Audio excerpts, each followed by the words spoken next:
ದೇವಸ್ಥಾನ ಶ್ರೀ ದುರ್ಗಾ ಪರಮೇಶ್ವರಿ ದೇವಸ್ಥಾನ ಮೊಗೇರು. ಇದು ಈಗ ಮೊಗೇರಾದದ್ದು. ಮೊದಲು 1884 ಮೊದಲು ಇದು ಖಂಡಿಗೆಯಲ್ಲಿತ್ತು. ಇಲ್ಲಿಂದ 4 ಕಿಲೋಮೀಟ್ರ್ ಆಚೆ ಖಂಡಿಗೆಯಲ್ಲಿತ್ತು. ಅಲ್ಲಿ ಜೀರ್ಣಾವಸ್ಥೆಗೆ ಬಂದು 1884ರಲ್ಲಿ ಇಲ್ಲಿ ಪ್ರತಿಷ್ಠಾಪನೆ ಆಗಿತ್ತು.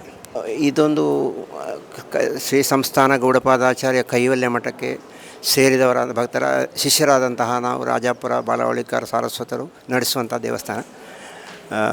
ನಮಗೆ ಎಲ್ಲ ಭಕ್ತರಿಗೂ ನಾವು ಸೇವೆಗಳನ್ನು ಒದಗಿಸ್ತಾ ಇದ್ದೇವೆ. ಇಲ್ಲಿ ಸ್ಥಳ ನೋಡಿದರೆ ಬಹಳ ವಿಶೇಷ ಆಗಿದೆ. ಏಕೆ 2 ಕುಮಾರಿನಿ ಮತ್ತು ಸೀರೆ ಹೊಳೆಗಳ ಸಂಗಮ ಭೂಮಿ. ಇಲ್ಲಿ ರಾಜಸ್ಥಾನದ ದುರ್ಗಾ ಪರಮೇಶ್ವರಿ ದೇವಸ್ಥಾನ ಬಹಳ ಪ್ರಸಿದ್ಧಿಯಾಗಿದೆ. ಮೊದಲೇ ಶೃಂಗೇರಿ ಮಠಾಧೀಶರು, ಕೈವಲ್ಯ ಮಠಾಧೀಶರು, ಎಡನೀರು ಮಠಾಧೀಶರು, ಹಾಗೆ ಮಾಣಿಲ ಸ್ವಾಮಿಗಳು, ಹೀಗೆ ಸ್ವಾಮಿಗಳು ಆಗಮಿಸಿ ಹರಸಿ ಹೋಗಿದ್ದಾರೆ. ಹಾಗೆ ದಿನೇ ದಿನೇ ಅಭಿವೃದ್ಧಿಯಾಗುತ್ತಾ ಇದೆ. 2018ರಲ್ಲಿ ನಾವೊಂದು ಕಲ್ಯಾಣ ಮಂಟಪವನ್ನು, ಅಂದರೆ ಸಭಾಭವನವನ್ನು, ಶಿವಾನಂದ ಸರಸ್ವತಿ ಸಭಾಭವನವನ್ನು ಕಟ್ಟಿದ್ದೇವೆ. ಹಾಗೆ ಇಲ್ಲಿ ಎಲ್ಲ ಸಮಾಜದವರ ಉಪನಯನ ಇತ್ಯಾದಿ ಒಂದು ಪಂಥ ಜಾತಿ ಭೇದ ಇತ್ಯಾದಿ ಎಲ್ಲ ಹಿಂದೂಗಳಿಗೂ ಈ ದೇವಸ್ಥಾನ ಯಾವಾಗಲೂ ತೆರೆದುಕೊಂಡಿರ್ತದೆ. ಈಗ ಅಭಿವೃದ್ಧಿ ಪಥದಲ್ಲಿ ಅಂತೇಳಿದರೆ ಈಗ ಇತ್ತೀಚೆಗೆ ಇಲ್ಲಿ ಸ್ವಲ್ಪ ವಾಹನ ನಿಲುಗಡೆಗೆ ಅವಕಾಶ ತೊಂದರೆ ಆಗಿತ್ತು. ಅದನ್ನು ಸ್ವಲ್ಪ ಈ ವರ್ಷ ಪ್ರಯತ್ನ ಪಟ್ಟಿದ್ದೇವೆ. ಕೊಡುಗೈ ದಾನಿಗಳಿದ್ದಾರೆ, ಅವರೆಲ್ಲ ತುಂಬ ಹೃದಯದಿಂದ ಇದು ಒಂದು ಕೊಡುಗೆಯನ್ನು ನೀಡುತ್ತಾ ಇದ್ದಾರೆ, ಸೇವೆ ಮಾಡ್ತಾ ಇದ್ದಾರೆ. ವಿವಿಧ ಸಂಘ ಸಂಸ್ಥೆಗಳಿವೆ. ಅಂದರೆ ಇದರ ಹೊತ್ತಿಗೆ ಉಪಸಮಿತಿಗಳಿದೆ. ಇಲ್ಲಿ ಸೇವಾ ಸಮಿತಿ ಇದೆ, ಯಕ್ಷಗಾನ ಸಮಿತಿ ಇದೆ, ಮಹಿಳಾ ಸಮಿತಿ ಇದೆ, ಆಮೇಲೆ ಭಜನಾ ಸಮಿತಿ ಇದೆ. ಇದಕ್ಕೆ ಒತ್ತಿಕೊಂಡು RSB ಯುವ ಸಂಘ ಅಂತೇಳಿ ಮೊಗೇನು ಒಂದು ಸಂಸ್ಥೆ ಇದೆ. ಒಟ್ಟು ಇವರು ನಮ್ಮ ಯುವಕರು ಒಳ್ಳೆಯ ಒಂದು ಅಭಿರುಚಿಯಿಂದ ಕೆಲಸ ಮಾಡಿ ಈಗ ಈ ಮಟ್ಟಕ್ಕೆ ತಲುಪಿಸಿದ್ದಾರೆ. ವರ್ಷಂಪ್ರತಿ ನೋಡಿದರೆ ಬೇರೆ ಮಹಿಳಾ ಸಮಿತಿಯವರು ವರಮಹಾಲಕ್ಷ್ಮಿ ವ್ರತವನ್ನು ಆಚರಿಸ್ತಾರೆ, ಇಲ್ಲಿ ಒಂದು ವಿಜೃಂಭಣೆ ನಡೆಸ್ತದೆ. ಹಾಗೆ ಯಕ್ಷಗಾನದ ಸಮಿತಿಯವರು ವರ್ಷಕ್ಕೊಂದು ಯಕ್ಷಗಾನದ ಕಾರ್ಯಕ್ರಮವನ್ನು ಕೊಡ್ತಾ ಇದ್ದಾರೆ. ಹಾಗೆ ಭಜನಾ ಸಮಿತಿಯವರು ಸಾಧಾರಣ ಒಂದು ಡಿಸೆಂಬರು ಅಂದಾಜಿಗೆ ಪ್ರತಿ ವರ್ಷವೂ ಒಂದು ಏಕಾಭಜನೆ ನಡೀತಾರೆ. ಅಲ್ಲಿ ಅವರು ದುರ್ಗಾ ನಮಸ್ಕಾರ ಪೂಜೆಯನ್ನು ಸಾರ್ವಜನಿಕವಾಗಿ ಮಾಡ್ತಾರೆ. ಹಾಗೆ ನಮ್ಮ ಸಮಾಜದ ಒಟ್ಟುಗಳಿಗೆ ಸಾಮೂಹಿಕವಾದಂಥ ಉಪನಯನವನ್ನು ಮಾಡಲಿಕ್ಕೆ ನಾವು ಇಲ್ಲಿ ಯೋಜನೆ ಇದೆ. ಅದನ್ನು ಒಂದು ಸಾರ್ವಜನಿಕ ಸತ್ಯನಾರಾಯಣ ಪೂಜೆಯನ್ನು ಮಾಡ್ತಾರೆ. ಹಾಗೆ ಪದೇ ಯಾವಾಗಲೂ ಆಗಾಗ ವಿವಿಧ ಧಾರ್ಮಿಕ ಕಾರ್ಯಾಚರಣೆ ನಡೀತದೆ. ವಿಶೇಷವಾಗಿ ನಮ್ಮಲ್ಲಿ ಸಾಧನೆ ಮಾಡಿದ ಆಸುಪಾಸಿನ ದೇವಸ್ಥಾನಗಳಲ್ಲಿ ಅಥವಾ ಮಠ ಮಂದಿರಗಳನ್ನು ಸೇವೆ ಸಲ್ಲಿಸ್ತಿರುವಂಥ ಪ್ರಮುಖರನ್ನು ಕರೆಸಿ ಅವರಿಗೊಂದು ಗೌರವಾರ್ಪಣೆ, ಅವರನ್ನು ಗುರುತಿಸುವ ಕೆಲಸ. ಮತ್ತು ವಿವಿಧ ಕ್ಷೇತ್ರಗಳಲ್ಲಿ ತಮ್ಮ ಸಾಧನೆಯನ್ನು ಮಾಡಿದಂತಹ, ತಮ್ಮ ಸೇವೆಯನ್ನು ಮಾಡಿದಂಥ ಅವರನ್ನು ಕರೆದು ಗುರುತಿಸಿ ಅವರಿಗೆ ಒಂದು ಗೌರವಿಸುವಂಥ ಕಾರ್ಯಕ್ರಮವನ್ನು ಇಟ್ಟುಕೊಂಡಿದ್ದೇವೆ. ದೇವಿಯ ಅನುಗ್ರಹದಿಂದ ಅದೆಲ್ಲ ನಡೀತದೆ ಅಂತೇಳಿ ಹೇಳಲಿಕ್ಕೆ ಇಚ್ಛೆಪಡ್ತೇನೆ. ನಮಸ್ತೆ.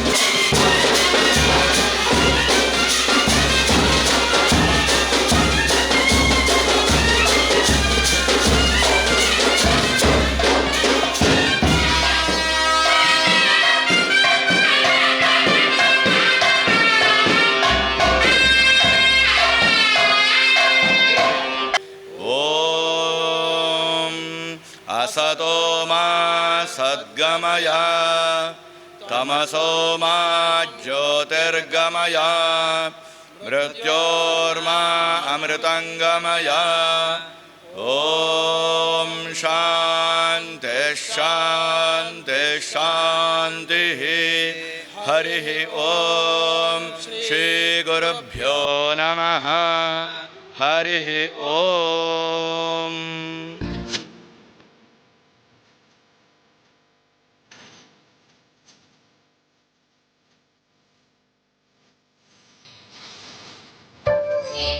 ज्योति परब्रह्म ज्योति जनार्दनः ज्योति.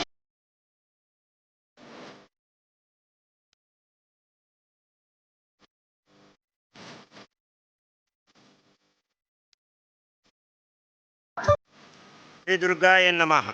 ಪರಮ ಪೂಜನೀಯ ಶ್ರೀ ಮಾಣಿಲ ಶ್ರೀಧಾಮದ ಸ್ವಾಮಿಗಳಾದಂತಹ ಸ್ವಾಮೀಜಿಯವರಿಗೆ ಸಾಷ್ಟಾಂಗವೆರಗಿ ವೇದಿಕೆಯಲ್ಲಿ ಆಸೀನರಾಗಿರ್ತಕ್ಕಂಥ ಗಣ್ಯಾತಿ ಗಣ್ಯರೇ, ಮುಂಭಾಗದಲ್ಲಿ ಆಸೀನರಾಗಿರ್ತಕ್ಕಂತಹ ಸಭಾಸದರೇ, ತಮಗೆಲ್ಲರಿಗೂ ಸ್ವಾಗತ ಮಾಡಲಿಕ್ಕೆ ನಾನಿಲ್ಲಿ ನಿಂತಿದ್ದೇನೆ. ಶ್ರೀ ದುರ್ಗಾ ಪರಮೇಶ್ವರಿ ದೇವಸ್ಥಾನ ಮೊಗೇರು, ಇದರ ಪ್ರತಿಷ್ಠಾ ವರ್ಧಂತಿ ಉತ್ಸವದ ಸಂಭ್ರಮದ ಕಾಲದಲ್ಲಿ ನಾವಿಲ್ಲಿ ನಿಂತಿದ್ದೇವೆ. ಒಂದು ಕ್ಷೇತ್ರದ ಪ್ರತಿಷ್ಠಾ ವರ್ಧಂತಿ ಆಗಲಿ, ವಿಶೇಷ ಸಂದರ್ಭಗಳಾಗಲಿ, ಪರ್ವ ಕಾಲದಲ್ಲಿ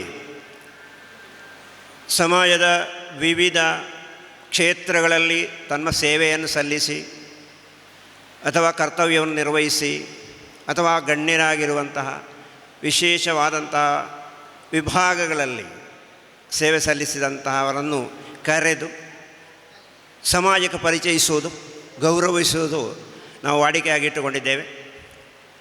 ಇಂದು ಆ ಸುಸಂದರ್ಭ ಒದಗಿ ಬಂದಿದೆ. ಈ ಧಾರ್ಮಿಕ ಸಭಾ ಕಾರ್ಯಕ್ರಮದಲ್ಲಿ ವಿಶೇಷ ವಿಶಿಷ್ಟ ಅತಿಥಿಗಳು ನಮ್ಮೊಂದಿಗಿದ್ದಾರೆ. ಇಲ್ಲಿ ಶ್ರೀಧಾಮ ಮಾಣಿಲ ಅಂತೇಳಿದರೆ ನಾನು ಪರಿಚಯಿಸುವುದು ಅಂತೇಳಿದರೆ ಅಧಿಕ ಪ್ರಸಂಗವಾಗಬಹುದು. ಜನಜನಿತರಾಗಿದ್ದಂತಹ, ಜನಾನುರಾಗಿಯಾಗಿರ್ತಂತಹ, ಎಲ್ಲ ಸಮಾಜದ ಏಳಿಗೆಗೆ ಸದಾ ದುಡಿತಿರುವಂತಹ, ಎಲ್ಲ ಮಠ ಮಂದಿರಗಳ ಕ್ಷೇತ್ರಗಳಲ್ಲಿ ತಾನು ಮುಂದೆ ನಿಂತು ಎಲ್ಲ ವಿಧದಲ್ಲಿ ಧಾರ್ಮಿಕ ಪ್ರಚಾರವನ್ನು ಮಾಡುತ್ತಿರುವಂತಹ ಶ್ರೀಧಾಮ ಮಾಣಿಲ ಇದರ ಮಠಾಧೀಶರಾಗಿರ್ತಕ್ಕಂತಹ ಶ್ರೀ ಮೋಹನ್ ದಾಸ್ ಕರಮಚಂದ್ರ ಮಹಾಸ್ವಾಮೀಜಿಯವರಿಗೆ ಆತ್ಮೀಯವಾಗಿ ಸ್ವಾಗತವನ್ನು ಬಯಸ್ತಾ ಅವರಿಗೆ ಸಾಷ್ಟಾಂಗ ಬೆರಗುತ್ತಾ, ಶ್ರೀ ಸ್ವಾಮೀಜಿಯವರಿಗೆ ನಮ್ಮ ಮಾಜಿ ಅಧ್ಯಕ್ಷರು ಹಾಗೂ ಆಡಳಿತ ಮುಖ್ಯಸ್ಥರಾದ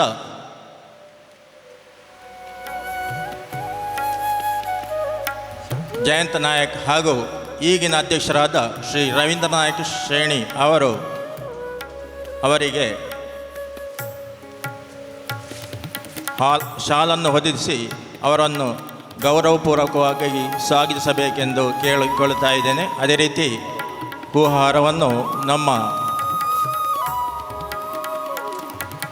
ಆಡಳಿತ ಮುಖ್ಯಸ್ಥರು ನೀಡಿ ಅವರನ್ನು ಸ್ವಾಗತಿಸಿದ್ದಾರೆ. ಈ ವಿಶೇಷ ಧಾರ್ಮಿಕ ಸಭೆಯ ಅಧ್ಯಕ್ಷ ಸ್ಥಾನವನ್ನು ವಹಿಸುವವರು ನಮ್ಮ ಕ್ಷೇತ್ರದ ಆಡಳಿತ ಮಂಡಳಿಯ ಅಧ್ಯಕ್ಷರಾಗಿರ್ತಕ್ಕ ಶ್ರೀ ರವೀಂದ್ರನಾಥ ನಾಯಕ್ ಶ್ರೇಣಿ ಇವರು ನಮ್ಮ ಕ್ಷೇತ್ರದ ಅಧ್ಯಕ್ಷರಾಗಿದ್ದಾರೆ. ಹಾಗೆಯೇ ಮುಗು ಸುಬ್ರಾಯ ದೇವಸ್ಥಾನದ ಚೇರ್ಮನ್ ಆಗಿದ್ದಾರೆ. ಹಾಗೆ ವಿವಿಧ ಕ್ಷೇತ್ರಗಳಲ್ಲಿ ಕಾರ್ಯನಿರ್ವಹಿಸ್ತಾ ಧಾರ್ಮಿಕ ವಿಚಾರದಲ್ಲಿ ಮುಂದಿರುವಂತಹ ನಮ್ಮ ರವೀಂದ್ರನಾಥ ನಾಯಕ್ ಅವರಿಗೆ ಆತ್ಮೀಯವಾಗಿ ಸ್ವಾಗತವನ್ನು ಬಯಸ್ತೇನೆ. ಸಭೆಯನ್ನು ಚಂದ ಕಾಣಿಸಿಕೊಡಬೇಕಾಗಿ ವಿನಂತಿಸ್ತೇನೆ. ಇಂದಿನ ಮುಖ್ಯ ಅತಿಥಿಗಳು ನಮ್ಮ ನೆರೆಯ ಶ್ರೀ ಸುಬ್ರಾಯ ದೇವಸ್ಥಾನದ ಆಡಳಿತ ಮಂಡಳಿಯ ಅಧ್ಯಕ್ಷರಾಗಿದ್ದಾರೆ ಶ್ರೀ ಪದ್ಮನಾಭ ಶೆಟ್ಟಿ ಚಕ್ಕಿದಡ್ಕ. ನಮ್ಮ ನಿಮ್ಮೆಲ್ಲರ ಮೆಚ್ಚಿನ ಶ್ರೀ ಪದ್ಮನಾಭ ಶೆಟ್ಟಿ ಇವರಿಗೆ ಆತ್ಮೀಯವಾಗಿ ಸ್ವಾಗತ ಬಯಸ್ತೇನೆ. ಶ್ರೀ ರಮೇಶ್ ಪ್ರಭುಗಳನ್ನು ನಮ್ಮ ಆಡಳಿತ ಮಂಡಳಿ ಸದಸ್ಯರಾದ ವಾಸುದೇವ ಐಗಳಮಕ್ಕೆ ಶಾಲು ಹೊದಿಸಿ ಅವರನ್ನು ಬರಮಾಡಿಕೊಳ್ಳಬೇಕಾಗಿ ಕೇಳಿಕೊಳ್ಳುತ್ತೇನೆ. ಮತ್ತು ಶಶಿಕಲಾ ಶುಭಕರ್ರವ ಅವರನ್ನು ನಮ್ಮ ಮಹಿಳಾ ಸಮಿತಿಯ ಪದಾಧಿಕಾರಿಯಾದ ಶ್ರೀಮತಿ ಜ್ಯೋತಿ ದೇವಾನಂದ ಶರ್ಮಾ ಅವರು ಶಾಲು ನೀಡಿ ಸ್ವಾಗತಿಸಬೇಕಾಗಿ ಕೇಳಿಕೊಳ್ಳುತ್ತಾ ಇದ್ದಾರೆ.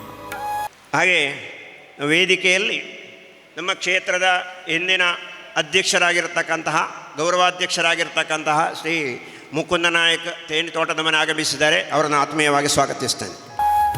ನಮ್ಮ ಕ್ಷೇತ್ರದ ಹಿಂದಿನ ಮತ್ತೊಬ್ಬರ ಅಧ್ಯಕ್ಷರಾಗಿರ್ತಕ್ಕಂಥ ಶ್ರೀ ಕುಂಟೇರಿ ಜಯಂತ ನಾಯಕರವರು ವೇದಿಕೆಯಲ್ಲಿದ್ದಾರೆ. ಅವರನ್ನು ಆತ್ಮೀಯವಾಗಿ ಸ್ವಾಗತಿಸ್ತೇನೆ. ಪ್ರತಿಷ್ಠಾ ವರ್ಧಂತಿ ಉತ್ಸವದ ಶುಭ ಸಂದರ್ಭದಲ್ಲಿ ತಾವೆಲ್ಲ ಆಗಮಿಸಿದ್ದೀರಿ, ಉದಾರವಾಗಿ ದೇಣಿಗೆಯನ್ನು ನೀಡಿದ್ದೀರಿ. ತಮಗೆಲ್ಲರಿಗೂ ಆತ್ಮೀಯವಾಗಿ ಮತ್ತೊಮ್ಮೆ ಸ್ವಾಗತಿಸ್ತೇನೆ. ಈ ಮೊಗೇರು ದೇವಸ್ಥಾನದ ಚರಿತ್ರೆ ನಿಮಗೆಲ್ಲ ತಿಳಿದಿರುವಂತಹ ವಿಚಾರ.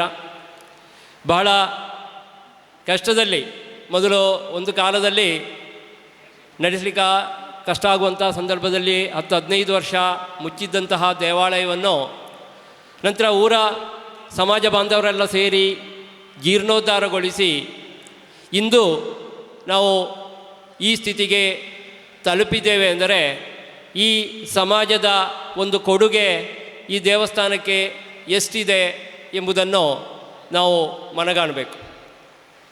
ಯಾಕಂದರೆ ದಿನೇ ದಿನೇ ನಮಗೆ ನಿಮ್ಮೆಲ್ಲರ ಸಹಕಾರದಿಂದ ಈ ಒಂದು ದೇವಸ್ಥಾನದ ಅಭಿವೃದ್ಧಿಯತ್ತ ಕೊಂಡೊಯ್ಯಲಿಕ್ಕೆ ಸಾಧ್ಯ ಆಗ್ತಾ ಇದೆ. ಹಾಗೆ ಇಂದು ನಮ್ಮ ವರ್ಷಾವಧಿ ಉತ್ಸವ, ಈ ವರ್ಷಾವಧಿ ಉತ್ಸವದ ದಿವಸ ನಾವು ಪ್ರತಿ ವರ್ಷ ಸಭಾ ಕಾರ್ಯಕ್ರಮವನ್ನು ಆಯೋಜಿಸ್ತಾ ಇರ್ತೇವೆ. ಹಾಗೆ ನಮ್ಮ ಸಮಾಜದ ವಿವಿಧ ಕ್ಷೇತ್ರಗಳಲ್ಲಿ ನುರಿತರಾದವರಂತರನ್ನು, ಸಾಧನೆ ಮಾಡಿದವರನ್ನು ಸನ್ಮಾನ ಮಾಡುವಂತಹ ಕಾರ್ಯಕ್ರಮವನ್ನು ಇಟ್ಟುಕೊಳ್ತೇವೆ. ಈಗೆಲ್ಲ ಇಷ್ಟು ಜನ ಸಭೆಯಲ್ಲಿ ಸೇರಿದರೆ ಭಾಳ ಸಂತೋಷ. ನಾನು ದೀರ್ಘವಾಗಿ ಮಾತನಾಡುವುದಿಲ್ಲ, ಯಾಕಂದರೆ ನಮಗೆ ಸಮಯ ಪರಿಮಿತಿಯ ಒಳಗೆ ಕಾರ್ಯಕ್ರಮವನ್ನು ಮುಗಿಸಬೇಕು. ಇನ್ನು ನಮ್ಮ ಕ್ಷೇತ್ರದ ಬ್ರಹ್ಮಕಲಶ ಆಗಿ 14 ವರ್ಷ ದಾಟಿತು. ಶೀಘ್ರದಲ್ಲೇ ಬ್ರಹ್ಮಕಲಶ ಮಾಡಬೇಕು ಎಂಬ ಒಂದು ಪ್ರಸ್ತಾವನೆ ನಮ್ಮ ಸಮಿತಿಯಲ್ಲಿ ಬಂದಿದೆ. ಆ ಬಗ್ಗೆ ಹೆಜ್ಜೆ ಮುಂದೆ ಇಡ್ತಾ ಇದ್ದೇವೆ. ಕೆಲವು ಪಾರ್ಕಿಂಗಿನ ಸಮಸ್ಯೆಗೆ ಕೆಲವು ಪರಿಹಾರಕ್ಕೆ ನಾವು ಶ್ರಮಿಸಿದ್ದೇವೆ. ಇನ್ನೂ ಕೂಡ ಕೆಲವು ಅಭಿವೃದ್ಧಿ ಕಾರ್ಯಗಳಾಗಲಿಕ್ಕುಂಟು ಬ್ರಹ್ಮಕಲಶಕ್ಕೆ ಮೊದಲು. ಆಗ ಆ ಸಮಯದಲ್ಲಿ ನಿಮ್ಮೆಲ್ಲರ ಒಂದು ಅಷ್ಟಮಂಗಲ ಪ್ರಶ್ನೆ ಇಡುವಂತಹ ಒಂದು ತೀರ್ಮಾನವನ್ನು ಕೈಗೊಂಡಿದ್ದೇವೆ. ಅದರ ಪ್ರಕಾರ ನಾವು ಮುಂದಕ್ಕೆ ಬ್ರಹ್ಮಕಲಶದ ಕಾರ್ಯದತ್ತ ಹೋಗ್ತಾ ಇದ್ದೇವೆ. ನಿಮ್ಮೆಲ್ಲರ ಸಹಕಾರವನ್ನು ಸಮಿತಿ ಅಧ್ಯಕ್ಷ ಎಂಬ ನೆಲೆಯಲ್ಲಿ ಕೋರಿಕೊಂಡು ನಾನು ನನ್ನ 2 ಮಾತುಗಳನ್ನು ಮುಗಿಸ್ತಾ ಇದ್ದೇನೆ. ನಮಸ್ಕಾರ. ನಿತ್ಯಾನಂದಂ ಬ್ರಹ್ಮಾನಂದಂ ಬ್ರಹ್ಮಸ್ವರೂಪಂ ನೀಲವರ್ಣಂ ತ್ರಿಲೋಕಜ್ಞಾನಿ ಶ್ರೀ ಗುರುದೇವಂ ಓಂ ನಮೋ ನಿತ್ಯಾನಂದ. ಕ್ಷೇತ್ರದ ಅಧಿದೇವರಾದಂಥ ದುರ್ಗಾ ಪರಮೇಶ್ವರನ ಸ್ಮರಣೆ ಮಾಡಿಕೊಂಡು ಸಂಸ್ಥಾನ ಗೌಡ ಪಾದಕಾಚಾರ್ಯ ಕವೈಲ್ಯ ಮಠಾಧೀಶರಾಗಿರತಕ್ಕಂಥ ಪೂಜ್ಯ ಶಿವಾನಂದ ಸರಸ್ವತಿ ಮಹಾರಾಜರ ಪೂರ್ವದ ಎಲ್ಲ ಯತಿಶ್ರೇಷ್ಠರನ್ನು ಮತ್ತು ಈಗಿನ ಶಿವಾನಂದ ಸರಸ್ವತಿ ಮಹಾರಾಜರನ್ನು ಕೂಡ ಸ್ಮರಿಸಿಕೊಂಡು ಈ ದೇವಸ್ಥಾನಕ್ಕೆ ನಾನು ಭಾಳ ವರ್ಷದ ಹಿಂದೆ ಬಂದಿದ್ದೆ. ಆಗ ಈ ಕಟ್ಟಡದ ಕಾಮಗಾರಿಯಾಗಿ ಅರ್ಧಕ್ಕೆ ನಿಂತಿತ್ತು. ಈ ವೇದಿಕೆಯಲ್ಲಿ ಇರತಕ್ಕಂಥ ಹಿರಿಯರು ನಾಯಕರೆಲ್ಲ ಬಂದಿದ್ದರು ಕ್ಷೇತ್ರಕ್ಕೆ. ಮತ್ತು ನಾನು ಬರ್ತೀನಿ ಅಂತೇಳಿ ನಾನೇ ಹೇಳಿದ್ದೆ, ನಾನು ಬಂದಿದ್ದೇನೆ. ಆ ಸಂದರ್ಭದಲ್ಲಿ ಮಂತ್ರಾಕ್ಷತೆ ಹಾಕಿ ಹೇಳಿದೆ, ನೀವು ಈ ಕೆಲಸ ಮುಂದುವರಿಸಿ ಮತ್ತು ಗುರುಗಳನ್ನು ತರಿಸಿ ಇಲ್ಲಿ ಪಾದಪೂಜೆ ಮಾಡಿಸಿ ಅಂತ. ಬಹುಶಃ ಅದನ್ನು ಕೂಡ ನಾಯಕರು ಭಾಳ ಚೆನ್ನಾಗಿ ನೆರವೇರಿಸಿಕೊಟ್ಟಿದ್ದಾರೆ. ಆಮೇಲೆ ಈ ಕಟ್ಟಡ ಭಾಳ ಪೂರ್ಣ ಅವಧಿಯಲ್ಲಿ ಭಾಳ ಶೀಘ್ರವಾಗಿ ಇದರ ಕೆಲಸ ಮುಗಿದಿದೆ. ಆಮೇಲೆ ವರ್ಷ ಕ್ಷೇತ್ರಕ್ಕೆ ಈ ಆಮಂತ್ರಣ ಪತ್ರಿಕೆ ಬರ್ತಾ ಇರ್ತದೆ. ನಾವು 28 ವರ್ಷಗಳ ಕಾಲ ಭಾಳಷ್ಟು ದೇವಸ್ಥಾನದ ಜೀರ್ಣೋದ್ಧಾರದ, ಪುರಾತನ ದೇವಸ್ಥಾನ, ಮಠ ಮಂದಿರಗಳು, ಭಜನಾ ಮಂದಿರಗಳು, ಕುಟುಂಬದ ದೈವಾರಾಧನೆಗಳು, ಇದರ ಬಗ್ಗೆ ಭಾಳಷ್ಟು ಹಿಂದೂ ಧರ್ಮದಲ್ಲಿ ಒಂದು ಪ್ರತೀತಿಯಲ್ಲಿರತಕ್ಕಂಥ ಸದ್ಭಾವನೆಗಳನ್ನು ಬಡಿದೆಬ್ಬಿಸುವ ಕೆಲಸವನ್ನು ತಾಯಿ, ಆ ಮಾತಾಯಿ ಅವಳ ಶಕ್ತಿಯಿಂದ ಮಾಡಿಸ್ತಾ ಇದ್ದಾಳೆ. ಆ ನಿಟ್ಟಿನಲ್ಲಿ ನನ್ನ ಕ್ಷೇತ್ರದ ಅಧಿದೇವತೆ ಕೂಡ ದುರ್ಗಾ ಪರಮೇಶ್ವರಿ. ಆದ್ದರಿಂದ ಮೊಗೇರಿಗೂ ಕ್ಷೇತ್ರಕ್ಕೂ ಒಂದು ಅವಿನಾಭಾವ ಸಂಬಂಧ.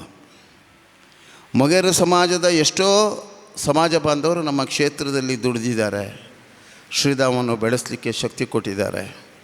ನಮ್ಮ ಜೊತೆ ಇವತ್ತಿಗೂ ಎಷ್ಟೋ ಸಮಾಜದ ಬಾಂಧವರು ನಮ್ಮ ಜೊತೆಯಲ್ಲಿದ್ದಾರೆ. ನಾನು ಹೇಳೋದಿಷ್ಟೇ, ಇಡೀ ದೇಶ, ಇಡೀ ಜಗತ್ತಿನ ಬಗ್ಗೆ ನಾವು ಭಾಳಷ್ಟು ಯೋಚನೆ ಮಾಡುವಂಥ ಒಂದು ಸಂದಿಗ್ಧ ಕಾಲ ಸ್ಥಿತಿಯಲ್ಲಿ ಇಡೀ ಜಗತ್ತಿದೆ, ದೇಶ ಮಾತ್ರ ಅಲ್ಲ. ಇವತ್ತು ಇಲ್ಲಿ ಯತಿ ಪರಂಪರೆ, ಭಾಳಷ್ಟು ಯತಿಗಳು ಈ ಪೀಠದಲ್ಲಿ ಆಗಿ ಹೋಗಿದ್ದಾರೆ. ಈಗಿರತಕ್ಕಂಥ ಯತಿಗಳು ಕೂಡ ಭಾಳಷ್ಟು ಪ್ರಬುದ್ಧರಾಗಿ ಸಮಾಜವನ್ನು ಮುನ್ನಡೆಸ್ತಾ ಇದ್ದಾರೆ. ಒಟ್ಟಿನಲ್ಲಿ ಸಮಾಜ ಯೋಚನೆ ಮಾಡಬೇಕು, ಗುರುಗಳು ಏನು ಮಾರ್ಗದರ್ಶನ ಮಾಡ್ತಾರೆ ಗುರುಗಳು ಏನು ಸಮಾಜಕ್ಕೆ ಸಂದೇಶ ಕೊಡ್ತಾರೆ ಅದು ಗುರುವಾಣಿ. ಅದರಲ್ಲಿ ಪರೀಕ್ಷೆಯೂ ಇರ್ತದೆ, ನಿರೀಕ್ಷೆಯೂ ಇರ್ತದೆ, ಸರ್ವ ಸಮರ್ಪಣಾ ಭಾವವೂ ಇರ್ತದೆ.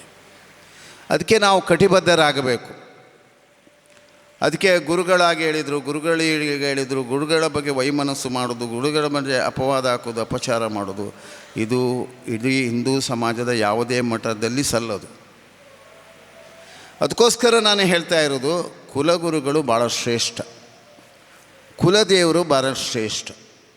ಈ ಎರಡನ್ನು ಮೀರಿ ಯಾವುದೇ ಸಮಾಜ ಬಂದವರು ಹೋಗಬಾರ್ದು. ನಾನು ಅದನ್ನು ಮೊದಲನೇದಾಗಿ ಹೇಳಲಿಕ್ಕೆ ಇಚ್ಛೆ ಪಡ್ತೇನೆ. ಇದು ಎಲ್ಲ ಕಡೆ ಕಾಣುವಂಥದ್ದು. ಅದಕ್ಕೆ ಇಡೀ ಹಿಂದೂ ಸಮಾಜ ಎಚ್ಚರ ವಹಿಸಬೇಕು. ನೀವು ಯೋಚನೆ ಮಾಡಿ, ಈ ಪೀಠದಲ್ಲಿ ಎಷ್ಟು ಯತಿ ಪರಂಪರೆ ಆಗಿ ಹೋಗಿದ್ದಾರೆ. ಎಲ್ಲರ ತಪಸ್ಸಿದೆ. ಈ ಸಮುದಾಯದ ಅಭಿವೃದ್ಧಿಗೆ, ಉನ್ನತಿಗೆ ಎಲ್ಲರ ಶಕ್ತಿ ಇದೆ. ಇದನ್ನು ನಾವು ಮೊದಲನೇದಾಗಿ ಅರ್ಥ ಮಾಡಿಕೊಳ್ಬೇಕು. ಗುರಿ ಮತ್ತು ಗುರು ಭಾಳ ಶ್ರೇಷ್ಠವಾದ್ದು. ಒಳ್ಳೆಯ ಗುರಿ ಒಳ್ಳೆಯ ಗುರುವನ್ನು ಕೊಡ್ತದೆ. ಅದು ನಮ್ಮ ಪೂರ್ವಜರಿಂದ, ನಮ್ಮ ಹಿರಿಯರಿಂದ ಅದು ಬಳುವಳಿಯಾಗಿ ಬಂದಿರ್ತದೆ. ನಾವು ಯೋಚನೆ ಮಾಡಬೇಕು. ಈ ಸಮುದಾಯದಲ್ಲಿ ಹುಟ್ಟುವುದೇ ಒಂದು ಸೌಭಾಗ್ಯ. ಈ ದೇಶದಲ್ಲಿ ಒಬ್ಬ ಹಿಂದೂ ಆಗಿ ಹುಟ್ಟುವುದೇ ಸೌಭಾಗ್ಯ. ನಿಮ್ಮ ಮನೆಯಲ್ಲಿ ನಿರಂತರ 2 ಹೊತ್ತು 3 ಹೊತ್ತು ಪೂಜೆ ಮಾಡುವಾಗ, ದೇವರ ಪ್ರಾರ್ಥನೆ ಮಾಡುವಾಗ ಗುರುಗಳನ್ನು ಮನಸ್ಸಿನಲ್ಲಿ ಯಾವಾಗಲೂ ಸ್ಮರಣೆ ಮಾಡ್ತಾ ಇರಬೇಕು. ಗುರು ಸ್ಮರಣೆಗಿಂತ ದೊಡ್ಡ ಸ್ಮರಣೆ ಇಲ್ಲ. ನೀವೇನೋ ತಪ್ಪು ಮಾಡಿ, ಏನೋ ಪಾಪ ಮಾಡಿ ಅದನ್ನು ಕಳೀಲಿಕ್ಕೆ ಶಕ್ತಿ ಇರುವಂಥದ್ದು ಗುರು. ಅದರಿಂದ ಗುರು ಶ್ರೇಷ್ಠ. ಇವತ್ತು ದುರ್ಗಾ ಪರಮೇಶ್ವರ ಸನ್ನಿಧಿಗೆ ನೀವು ಹತ್ರ ಆಗಲಿಕ್ಕೆ ಕಾರಣವೇ ಗುರುಗಳು. ಈ ಮಠದ ಅಭಿವೃದ್ಧಿ ಪ್ರತಿ ವರ್ಷ ನಾನು ಬರ್ತಾ ಇರ್ತೇನೆ. 1 ವರ್ಷವೋ ಏನೋ ಮಧ್ಯದಲ್ಲಿ ಬರಲಿಲ್ಲ ಬಹುಶಃ. ಆದರೂ ಪ್ರತಿ ವರ್ಷ ಬರುವಾಗ ಒಂದಲ್ಲ ಒಂದು ಬದಲಾವಣೆಗಳು ಇಲ್ಲಿ ಆಗ್ತಾ ಇದೆ. ತುಂಬ ಹೃದಯ ತುಂಬಿ ಬರ್ತದೆ. ಅಭಿವೃದ್ಧಿ ಆಗ್ತಾ ಹೋಗ್ತದೆ.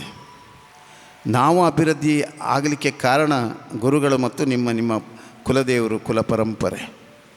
ಇದನ್ನು ಯಾವತ್ತೂ ನಾವು ಮರೆಯಬಾರ್ದು. ಪರಂಪರೆ ಇದ್ದರೆ ನಾವು ಉಳಿಯುವುದು. ಪರಂಪರೆ ಅಳೀತಾ ನಾವು ಉಳಿಲಿಕ್ಕೆ ಸಾಧ್ಯ ಇಲ್ಲ. ಅದಕ್ಕೋಸ್ಕರ ಇಡೀ ಹಿಂದೂ ಸಮಾಜದ ಪ್ರತಿಯೊಂದು ಸಮುದಾಯ ಯೋಚನೆ ಮಾಡಬೇಕು. ನಮ್ಮ ಪರಂಪರೆಯ ಎಲ್ಲ ಆಚಾರಗಳು, ಗುರುಗಳು, ನಮ್ಮ ಮಠ ಮಂದಿರಗಳು, ನಮ್ಮ ಶ್ರದ್ಧಾ ಕೇಂದ್ರಗಳಲ್ಲಿ ನಾವೆಲ್ಲ ಕಡೆ ಎಲ್ಲರೂ ಭಾಗವಹಿಸಬೇಕು. ನಮ್ಮ ಮಕ್ಕಳನ್ನು ಕರ್ಕೊಂಡು ಹೋಗಬೇಕು. ಮಕ್ಕಳನ್ನು ಸಹ ಕರ್ಕೊಂಡು ಬಂದು, ಇದು ನಮ್ಮ ದೇವಸ್ಥಾನ, ನಮ್ಮ ಗುರುಗಳ ಇತಿಹಾಸ ಇದೆ. ನಿಮ್ಮ ಪರಂಪರೆಯಲ್ಲಿ ಎಷ್ಟೋ ಗುರುಗಳು ತಪಸ್ವಿಗಳು, ಅವರ ಚರಿತ್ರೆ ಇದೆ, ಅವರ ಸಾಧನೆ ಇದೆ, ಅವರ ಮಹಿಮೆ ಇದೆ. ಇದನ್ನೆಲ್ಲ ಮಕ್ಕಳಿಗೆ ತಿಳಿ ಹೇಳಬೇಕು ನೀವು. ಈ ದೇವಸ್ಥಾನದಲ್ಲಿ ತಾಯಿಯ ಶಕ್ತಿ ಇದೆ, ಮಾ ಸಾನ್ನಿಧ್ಯ ಇದೆ. ಇಲ್ಲಿ ಎಷ್ಟೋ ಜನ ಉದ್ಧಾರ ಆದದ್ದಂಥದ್ದನ್ನು ನಾನು ಭಾಳಷ್ಟು ಸಲ ಭಾಳ ಸೂಕ್ಷ್ಮದಲ್ಲಿ, ಭಾಳ ಹತ್ರದಲ್ಲಿ ಗಮನಿಸಿದ್ದೇನೆ. ನಿಮ್ಮ ಸಮುದಾಯ ಒಳ್ಳೆ ಬೆಳೆದಿದೆ. ಎಷ್ಟೋ ಜನ ಕಷ್ಟಪಟ್ಟು ದುಡ್ದವರಿಗೆ ತಾಯಿ ಅನುಗ್ರಹಿಸಿದ್ದಾಳೆ. ನಾವೆಲ್ಲರೂ ಅರ್ಥ ಮಾಡಬೇಕು, ಏನು ತಾಯಿಯ ಮಹಿಮೆ ಇದು, ಅವಳ ಶಕ್ತಿ ಏನು, ಅವಳ ಪ್ರಭಾವ ಏನು, ನಿಮ್ಮ ಗುರುಗಳ ಅನುಗ್ರಹ ಏನು. ವರ್ಷಕ್ಕೆ 1 ಸಲ 2 ಸಲ ಗುರುಗಳು ಎಲ್ಲಿರ್ತಾರೋ ಅಥವಾ ನೀವು ಮಠಕ್ಕೆ ತರಿಸಿ ಇಲ್ಲಿ ಪಾದಪೂಜೆ ವರ್ಷ ಮಾಡಿಸಿ ಮಂತ್ರಾಕ್ಷತೆ ಪಡ್ಕೊಳ್ಳಿ. ಮತ್ತು ಕೂಡ ಈ ಸ್ಥಳ ಏನಾಗತ್ತೆ ಅಂತ ನೋಡಿ. ಅದನ್ನು ಮೊದಲು ಮಾಡಿ. ನೀವು ವರ್ಷಕ್ಕೊಂದು ಸಲ ಗುರುಗಳನ್ನು ತರಿಸಿ ಇಡೀ ಸಮಾಜ ಬಾಂಧವರು, ನೀವು ಸಮಾಜ ಬಾಂಧವರು ಮಾತ್ರ ಅಲ್ಲ, ಇಲ್ಲಿದ್ದವರು ಎಲ್ರಿಗೂ ಮಂತ್ರಾಕ್ಷತೆ ಕೊಡುವಂಥ ಅವಕಾಶ ಇಲ್ಲಿ ಆಗಲಿ. ಅದರ ಪ್ರಭಾವ ಮತ್ತು ಇನ್ನಷ್ಟು ಬೆಳಗಿಸ್ತದೆ. ಅಧಿಕಾರಕ್ಕೋಸ್ಕರ, ಅಂತಸ್ತಿಗೋಸ್ಕರ ದೇವಸ್ಥಾನ ಅಲ್ಲ. ಸೂತ್ರಧಾರಿ ಪಾತ್ರಧಾರಿಗಳು ನಾವು. ಪಾತ್ರಧಾರಿ ಆದ ನಾವು ಸೂತ್ರಧಾರಿ ಆಗಿದ್ದಾನೆ ಅನ್ನುವಂಥ ಮನಸ್ಸನ್ನು ದೃಢಚಿತ್ತದಲ್ಲಿ ಇಟ್ಕೊಳ್ಬೇಕು.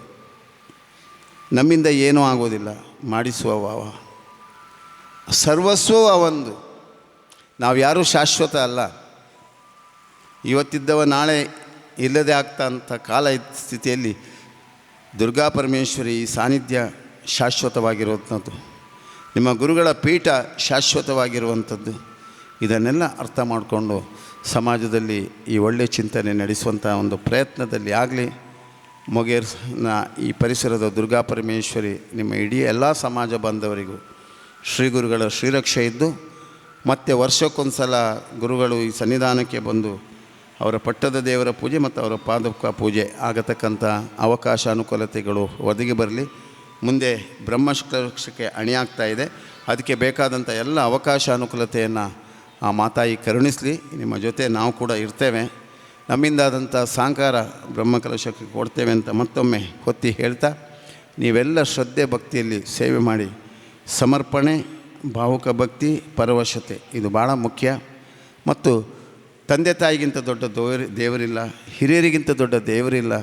ಮನೆಯ ಒಳಗೆ ನರಳಿಕೊಂಡು ಮಲಗಿಕೊಂಡಿರತಕ್ಕಂಥ ಹಿರಿಯರನ್ನು ಕೂಡ ಪ್ರೀತಿಸುವಂಥ ದೇವರಾಗಿ ನೋಡಿಕೊಳ್ಳಿ. ಬರೀ ಗರ್ಭಗುಡಿಯಲ್ಲಿ ದೇವರಲ್ಲ, ನಿಮ್ಮ ಹತ್ತಿರ, ನಿಮ್ಮ ಸುತ್ತ, ನಿಮ್ಮ ಸುತ್ತಮುತ್ತ ಎಲ್ಲರೂ ದೇವರೇ ಇರೋದು. ಇಡೀ ನಿಸರ್ಗದಲ್ಲಿ ಕೂಡ ದೇವರೇ ಇರೋದು. ಆ ನಿಸರ್ಗವನ್ನು ಕೂಡ ಪ್ರೀತಿಸಿ. ಬಿಸಿಲಿನ ತಾಪ ಏರ್ತಾ ಇದೆ, ಬಿಸಿ ಹೇರ್ತಾ ಇದೆ. ಸಸ್ಯವನ್ನು ಆದಷ್ಟು ಬೆಳೆಸಿ, ನೀರಿಂಗಿಸುವ ಪರಿಕಲ್ಪನೆಯಲ್ಲಿ ನೀರಿಂಗಿಸುವ ಕಾರ್ಯಕ್ರಮಗಳನ್ನು ಎಲ್ಲ ಭಾಗದಲ್ಲಿ ಮಾಡುವಂಥ ಪ್ರಯತ್ನ ತಗೊಂಡ್ರೆ ಪ್ರಕೃತಿಯನ್ನು ಉಳಿಸೋದ್ರ ಜೊತೆಯಲ್ಲಿ ನಮ್ಮ ಉಸಿರನ್ನು ಉಳಿಸುವಂಥ ಕೆಲಸ ಇವತ್ತು ಆಗಬೇಕಾದ ಅವಶ್ಯಕತೆ ಇದೆ. ಆರೋಗ್ಯವನ್ನು ಕಾಪಾಡಿಕೊಂಡು ನಮ್ಮ ಉಸಿರನ್ನು ಉಳಿಸುವಂಥ ವ್ಯವಸ್ಥೆಯಲ್ಲಿ ಅಮರತ್ವದ ಮರಣ ಎಲ್ಲರಿಗೆ ಪ್ರಾಪ್ತಿಯಾಗತಕ್ಕಂಥ ಯೋಗದಾನದಲ್ಲಿ ಗುರುನೆಲೆಯಲ್ಲಿ ಇರತಕ್ಕಂಥ ಗುರುವಿನ ಗುಲಾಮನಾಗುವ ತನಕ ದೊರೆಯ ದಂಡ ಮುಕುತಿ. ಆ ಗುರುಭಕ್ತಿಯ ಮೂಲಕ ಸಾಮಾಜಿಕ ಪರಿವರ್ತನೆಗಳಾಗಲಿ. ಕಾಟುಕೊಕ್ಕೆ ಸುಬ್ರಹ್ಮಣ್ಯೇಶ್ವರನ ಅನುಗ್ರಹ ಇದ್ದು ಈ ಪರಿಸರದಲ್ಲಿ ಇನ್ನಷ್ಟು ಸತ್ಕರ್ಮಗಳು, ಯೋಗ ಭಾಗ್ಯಗಳು ಅನುಗ್ರಹಿತವಾಗಿ ಬರಲಿ ಅಂತ ಹೇಳ್ತಾ, ಎಲ್ಲರಿಗೂ ಒಳ್ಳೆಯದಾಗಲಿ, ಲೋಕ ಕಲ್ಯಾಣ ಆಗಲಿ, ವಿಶ್ವಶಾಂತಿ ಆಗಲಿ ಅಂತ ಪ್ರಾರ್ಥಿಸಿ, ಯದ್ಭಾವ್ಯಂ ತದ್ಭವತಿ. ಅವರವರ ಭಾವಕ್ಕೆ ಅವರವರ ಭಕ್ತಿಗನುಗುಣವಾಗಿ ಈ ಸಮಾಜವನ್ನು ಕಟ್ಟುವಂಥ ಕೆಲಸದಲ್ಲಿ ಈ ಸಮುದಾಯ ಇನ್ನಷ್ಟು ಕೀರ್ತಿಗೆ ಭಾಜನರಾಗಿರ್ತಕ್ಕಂಥ ಈ ದೇಶಕ್ಕೆ ಉತ್ತಮ ಪ್ರಜೆಗಳಾಗಿ ಭಾವಿ ಜನಾಂಗಕ್ಕೆ ಒಳ್ಳೆಯ ನಾಗರಿಕದ ಸತ್ಸಂತಾನದ ಯೋಗದಾನವನ್ನು ಈ ಸಮುದಾಯದಲ್ಲಿ ಇನ್ನು 1 ಮಕ್ಕಳು 2 ಮಕ್ಕಳಲ್ಲ, ಪ್ರತಿಯೊಬ್ಬರು 3 ಮಕ್ಕಳನ್ನಾದರೂ ಪಡೀಲಿಕ್ಕೆ ಪ್ರಯತ್ನ ಮಾಡಬೇಕು. ಇಡೀ ಸಂಖ್ಯಾಬಲ ಹೆಚ್ಚಬೇಕಂತ ಅವಶ್ಯಕತೆ ಇದೆ. ಇದನ್ನೆಲ್ಲ ಅರ್ಥ ಮಾಡಿಕೊಂಡು ಮಕ್ಕಳಿಗೆ ಒಳ್ಳೆಯ ವಿದ್ಯಾರ್ಜನೆ, ವಿದ್ಯಾಸಂಸ್ಥೆಯನ್ನು ಕಟ್ಟಿ ಬೆಳೆಸ್ತಕ್ಕಂಥ ಯೋಗ್ಯತೆ ಕೂಡ ನಿಮ್ಮಲ್ಲಿದೆ.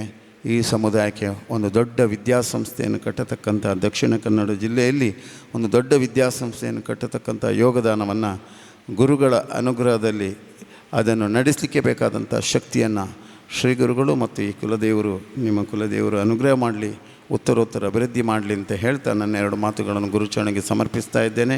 ಜೈ ಗುರುದೇವ್ ದತ್ ಅವಧೂತ್ ಚಿಂತನ್. ಇಂತಹ ಒಂದು ಅವಕಾಶವನ್ನು ಈ ಕ್ಷೇತ್ರದ ಆಡಳಿತ ಮಂಡಳಿಯವರು ಒದಗಿಸಿರೋದು ತುಂಬ ಸಂತೋಷದ ವಿಚಾರ. ನಮಗೆಲ್ಲ ತಿಳಿದಿರುವ ಹಾಗೆ ಸ್ವಾಮಿ ವಿವೇಕಾನಂದರು ಒಂದು ಕಡೆ ಒಂದು ಮಾತು ಹೇಳಿದರು, ದೇವರ ಭಯವೇ ಜ್ಞಾನದ ಆರಂಭ ಅನ್ನುವಂಥದ್ದು. ಪ್ರತಿಯೊಬ್ಬ ಮನುಷ್ಯನಲ್ಲಿ ಒಂದು ಶಕ್ತಿ ಇದೆ. ಆ ಶಕ್ತಿ ಏನನ್ನುವಂಥದ್ದು ಕೆಲವೊಮ್ಮೆ ನಮಗೆ ಗೊತ್ತಿರುವುದಿಲ್ಲ. ಆ ಶಕ್ತಿ ಏನನ್ನುವುದನ್ನು ಗುರುತಿಸಿಕೊಳ್ಬೇಕಾದ್ದು ಅತಿ ಅಗತ್ಯ. ಅದಕ್ಕೆ ಇಂತಹ ಧಾರ್ಮಿಕ ಕ್ಷೇತ್ರಗಳಲ್ಲಿ ನಡೆಯುವಂತಹ ಧಾರ್ಮಿಕ ಆಚರಣೆ ಇರಬಹುದು, ಧಾರ್ಮಿಕ ವಿಧಿವಿಧಾನಗಳಿರಬಹುದು, ಅದೇ ರೀತಿ ನಮ್ಮ ಹಿರಿಯರಿಂದ ಬಳುವಳಿಯಾಗಿ ಬಂದಂತಹ ಧಾರ್ಮಿಕ ನೀತಿ ರಿವಾಜುಗಳಿರ್ಬೋದು. ಇವುಗಳನ್ನೆಲ್ಲ ಆ ಚೌಕಟ್ಟಿನ ಒಳಗೆ ನಾವು ಅನುಸರಿಸಿಕೊಂಡು ಬಂದಾಗ ಮಾತ್ರ ಅದು ಪೂರ್ಣತೆಯನ್ನು ಪಡೀಲಿಕ್ಕೆ ಸಾಧ್ಯ. ಭಕ್ತಿ ಅನ್ನುವಂಥದ್ದು ನಮ್ಮ ಮನಸ್ಸಿಗೆ ಸಂಬಂಧಿಸಿದ್ದು. ದೇವರ ಬಗ್ಗೆ ಒಂದು ಭಾವನೆ, ಅದು ನಮ್ಮ ಮನಸ್ಸಿಗೆ ಸಂಬಂಧಿಸಿದ್ದು. ಆದರೆ ಆಧುನಿಕ ಕಾಲದಲ್ಲಿ ಇದರಲ್ಲಿ ಅನೇಕ ಬದಲಾವಣೆಗಳು ಬರ್ತಾ ಇರುವಂಥದ್ದು ನಿಮಗೆಲ್ಲರಿಗೂ ಗೊತ್ತಿರುವಂತಹ ವಿಚಾರ.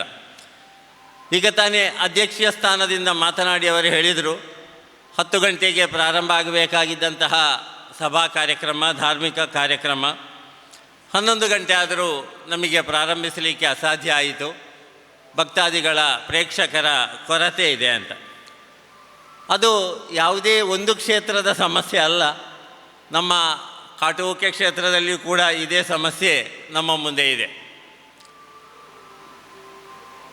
ಏನೋ ಜನರಲಾಗಿ ನಾವು ಹೇಳುವ ಹಾಗೆ ಇಲ್ಲದಿದ್ದರೂ ಕೂಡ ಕೆಲವೊಂದು ಸಂದರ್ಭದಲ್ಲಿ ನಮಗೆ ಅನಿಸುವಂತಹ ವಿಚಾರ ಏನಂದರೆ, ಯುವ ಜನತೆಯ ಮಧ್ಯೆ ಧಾರ್ಮಿಕ ವಿಚಾರಗಳಲ್ಲಿ ಆಸಕ್ತಿ ಕುಂಠಿತ ಆಗ್ತಾ ಇದೆಯೋ ಅನ್ನುವಂಥದ್ದು. ಅವರು ಕೆಲವೊಂದು ಕಟ್ಟುಪಾಡುಗಳನ್ನು, ಧಾರ್ಮಿಕ ವಿಧಿವಿಧಾನಗಳನ್ನು ಅದು ಸರಿಯೋ ಇದು ಸರಿ ಅನ್ನುವಂತಹ ರೀತಿಯಲ್ಲಿ ಅದನ್ನು ಪ್ರಶ್ನೆ ಮಾಡುವಂತಹ ಮಟ್ಟಕ್ಕೆ ತಲುಪಿರ್ತಾರೆ. ಏನೋ ಒಂದು ಗೊಂದಲ ಇದೆ ಅವರಿಗೆ.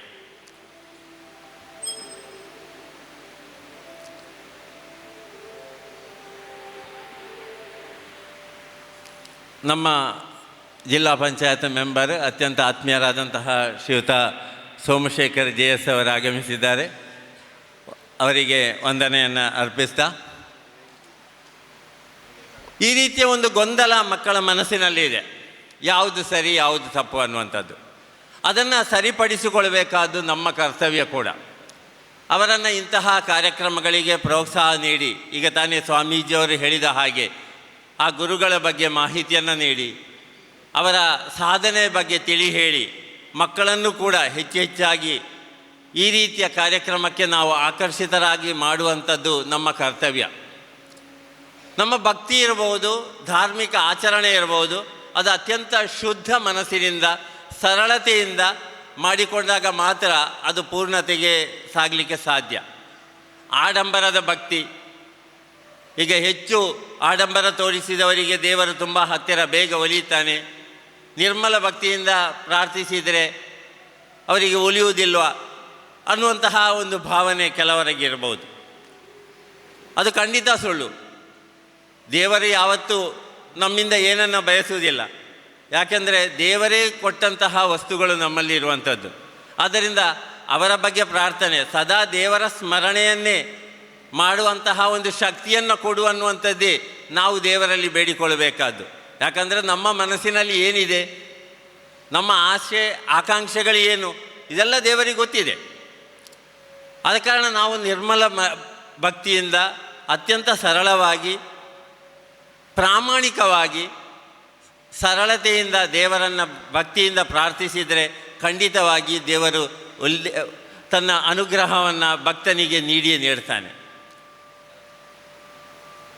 ಒಂದು ನನ್ನ 2 ವರ್ಷದ ಹಿಂದೆ ನನ್ನ ಜೀವನದಲ್ಲಿ ನಡೆದಂತಹ ಒಂದು ಘಟನೆಯನ್ನು ಹೇಳ್ತಾ ನನ್ನ ಮಾತಿಗೆ ಮುಕ್ತಾಯದ ಚುಕ್ಕೆಯನ್ನು ಇಡ್ತಾ ಇದ್ದೇನೆ. ಕಾಟುವುಕೆ ದೇವಸ್ಥಾನದಲ್ಲಿ ಒಂದು ಕಾರ್ಯಕ್ರಮದಲ್ಲಿ ನಿರೂಪಣೆ ಮಾಡ್ತಾ ಇರುವಂತಹ ಸಂದರ್ಭದಲ್ಲಿ ನನಗೆ ಮಾತಾಡಲಿಕ್ಕೆ ತುಂಬ ಕಷ್ಟ ಆಗ್ತಾಯಿತ್ತು. ಏನೋ 2 ದಿವಸದಲ್ಲಿ ಸರಿ ಹೋಗ್ಬೋದು, ಶೀತವೇನಾಗಿದೆ ಅಂತ ಗ್ರಹಿಸಿದ್ದೆ ನಾನು. ಮತ್ತು ಮಾತಾಡಲಿಕ್ಕೆ ತುಂಬ ಕಷ್ಟ ಆಗ್ತಾ ಇದೆ. ಹಾಗೆ ಡಾಕ್ಟ್ರನ್ನ ಸಮೀಪಿಸಿದಾಗ ಅವರು ಹೇಳಿದರು, ನಿಮಗೊಂದು ಗಂಟಲಿಗೆ ಒಂದು ಸಣ್ಣ ಸಮಸ್ಯೆ ಇದೆ, ಆಪರೇಷನ್ ಆಗಬೇಕು ಅಂತ. ಹಾಗೆ ಮತ್ತು ನನ್ನನ್ನು ಹೆದರಿಸಿದರು ಅವರು. ಕೆಲವೊಮ್ಮೆ ಧ್ವನಿ ಪೆಟ್ಟಿಗೆಗೆ ಸ್ವಲ್ಪ ಡ್ಯಾಮೇಜ್ ಆಗುವ ಹಾಗೆ ಕಾಣ್ತದೆ, ನಿಮ್ಮ ಸೌಂಡು ಹೋಗುವ ಚಾನ್ಸ್ ಇದೆ ಅಂತ. ತುಂಬ ಬೇಸರ ಆಯಿತು, ಆತಂಕ ಕೂಡ ಆಯಿತು. ಯಾರಿಗೆ ಹೇಳಿಕೊಳ್ಳಿಲ್ಲ ನಾನು. ಯಾಕೆಂದರೆ ಅಧ್ಯಾಪಕ ವೃತ್ತಿಯಲ್ಲಿ ಧ್ವನಿ ಇಲ್ಲದಿದ್ದರೆ ಮತ್ತೆ ಏನು ಮಾಡಲಿಕ್ಕೆ ಸಾಧ್ಯ ಇಲ್ಲ ನಮಗೆ. ಆದರೂ ಮನೆಯವರ ಒತ್ತಾಯದ ಮೇರೆಗೆ ಆಪರೇಷನ್ ನಡೆಯಿತು. ಆಪರೇಷನ್ ಆದ ನಂತರ ಡಾಕ್ಟ್ರ್ ಹೇಳಿದರು, ಧ್ವನಿ ಪೆಟ್ಟಿಗೆಗೆ ತುಂಬ ತೊಂದರೆ ಆಗಲಿಲ್ಲ, ಆದರೂ ನಿಮ್ಮ ಸ್ವರದಲ್ಲಿ ಸ್ವಲ್ಪ ಬದಲಾವಣೆ ಆಗಿರ್ಬೋದು ಅಂತ. ನಾನು ಸ್ಟಿಚ್ಚೆಲ್ಲ ತೆಗೆದು ಮಾತನಾಡಲಿಕ್ಕೆ ನೋಡುವಾಗ ಸೌಂಡ್ ಬದಲಾವಣೆ ಆಗಿದೆ, ಸೌಂಡ್ ಬರ್ತಾ ಇಲ್ಲ, ಸ್ವರ ಬರ್ತಾ ಇಲ್ಲ. ಅದೊಂದು 2 ವರ್ಷದಲ್ಲಿ ಸರಿ ಆಗಬಹುದು ಅನ್ನುವಂತಹ ಭರವಸೆಯನ್ನು ನೀಡಿ ನನ್ನನ್ನು ಒಂದು ಸ್ಪೀಚ್ ಥೆರಪಿ ಅಂತ ಒಂದು ಡಾಕ್ಟ್ರ್ ಇದ್ದರು, ಮಾತನಾಡಿಸಲಿಕ್ಕೆ ಕಲಿಸುವಂತಹ ಡಾಕ್ಟ್ರು KMCಯಲ್ಲಿ. ಆ ಡಾಕ್ಟ್ರಲ್ಲಿಗೆ ರೆಫರ್ ಮಾಡಿದರು. ಗಾಯ ಎಲ್ಲ ಗುಣ ಆಯಿತು. ಹಾಗೆ ನಾನು ಡಾಕ್ಟ್ರಲ್ಲಿಗೆ ಹೋದಾಗ ಆ ಡಾಕ್ಟ್ರ್ ನನ್ನನ್ನು ಪರಿಶೀಲನೆ ಮಾಡಿ ಮಾತನಾಡಿಸಿ ಹೇಳಿದರು, ನಿಮಗೆ ಬರುವಂತಹ ಒಂದು ಶ್ಲೋಕವನ್ನು ಹೇಳಿ, ನಿಮಗೆ ಟ್ರೀಟ್ಮೆಂಟ್ ಬೇರೆ ಏನು ಅಗತ್ಯ ಇಲ್ಲ ಅಂತ. ಆಗ ನಾನು ಕೆಲವು ಭಜನೆ ಎಲ್ಲ ಹೇಳ್ತಾ ಇದ್ದೆ ಸಣ್ಣಂದಿನಲ್ಲಿ ಮನೆಯಲ್ಲಿ. ಮತ್ತು ನನಗೆ ಬೇಗನೆ ಏನೋ ಮನಸ್ಸಿಗೆ ಬಂದಂತಹ ಒಂದು ಶ್ಲೋಕ ಅಂದರೆ, ಸರ್ವಮಂಗಳ ಮಾಂಗಲ್ಯೆ ಶಿವೆ ಸರ್ವಾರ್ಥ ಸಾಧಿಕೆ ಶರಣ್ಯೇ ತ್ರ್ಯಂಬಕೆ ದೇವಿ ನಾರಾಯಣಿ ನಮೋಸ್ತುತಿ. ಅದೊಂದು ಸರಿ ಬಾಯಿಪಾಠ ಬರ್ತಾಯಿತ್ತು ನನಗೆ. ಅದನ್ನು ಹೇಳಿದೆ ಡಾಕ್ಟ್ರಲ್ಲಿ. ಆಗ ಅವರು ಹೇಳಿದರು, ಇದು ಸಾಕು, ಇದನ್ನು ನೀವು ದಿವಸದಲ್ಲಿ 25ರಿಂದ ಸಾಧ್ಯ ಆದಷ್ಟು ಹೇಳಿ, ಮಿನಿಮಮ್ 25 ಸಲ ಹೇಳಬೇಕು ಅಂತ. ಹಾಗೆ ನಾನು ದಿವಸದಲ್ಲಿ 25 ಸಲ ಹೇಳಲಿಕ್ಕೆ ಪ್ರಾರಂಭಿಸಿ ಒಂದೇ ವಾರದಲ್ಲಿ ಆ ದೇವಿಯ ಅನುಗ್ರಹ ಇರಬಹುದು, ಆ ದೇವರ ಅನುಗ್ರಹ ಇರಬಹುದು, ಒಂದೇ ವಾರದಲ್ಲಿ ನನ್ನ ಮಾತು ಸರಿಯಾಯಿತು. ಜೂನ್ 1ನೇ ತಾರೀಕಿಗೆ ಪುನಃ ನಾನು ಶಾಲೆಗೆ ಜಾಯಿನ್ ಆಗುವ ಹಾಗೆ ಆಯಿತು. ಅಂದರೆ ಇದರಿಂದ ನಾನು ತಿಳ್ಕೊಂಡಂತಹ ಒಂದು ವಿಚಾರ ಏನಂದರೆ, ನಾವು ಏನೇ ಸಾಧನೆ ಮಾಡಿದರೂ ಕೂಡ ದೇವರ ಅನುಗ್ರಹ ಅನ್ನುವಂಥದ್ದು ಖಂಡಿತ ನಮಗೆ ಬೇಕು.